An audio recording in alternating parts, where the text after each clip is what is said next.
The Selfish Path to Romance. Download Chapter 1 for free at drkenner.com. Right now we are going to turn to our After Hours line about a woman whose son is in college and having some difficulties.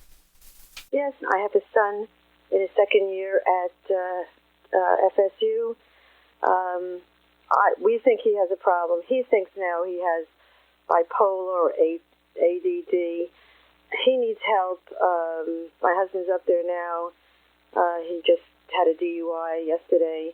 You usually can't help someone unless they know they need help, and I'm not quite sure if he's there yet at that point. I don't know what to do, and I just thinking to call. Thanks.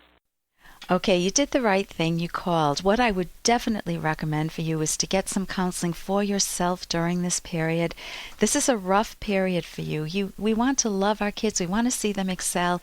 And when we see them having problems and we can't separate out, is this something that's within their control, or do they have one of these labels, bipolar disorder or ADD, or is it just a typical kid in college not knowing what he wants to do with the rest of his life? I mean, that's a huge problem that all college kids face, or the ones that don't know what they want, which are most of them.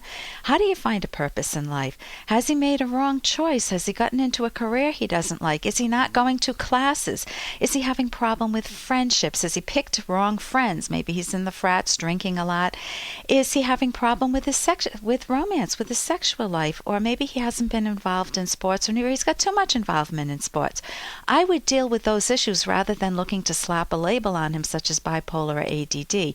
Now, certainly you can take him to a professional, and if they diagnose him as that still doesn't sidestep the issue that you need to deal with these problems. I would suspect with his drinking under the influence that ticket that he got, that it's a wake-up call for everyone in the family. And I would even recommend family counseling, because many times when kids go off track, they're struggling, like in Dead Poets Society.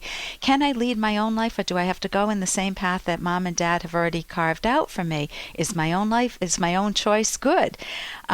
If you punish him, if you lecture him, he may close off even more and the problem will get worse, and then it will really look like he's got bipolar and ADD. So if you went empathically to him and said, honey, this must be real confusing for you. I suspect that you've got a lot of negative thinking going on. You may not want to share it with me and Dad, but I hope you'll share it with a counselor.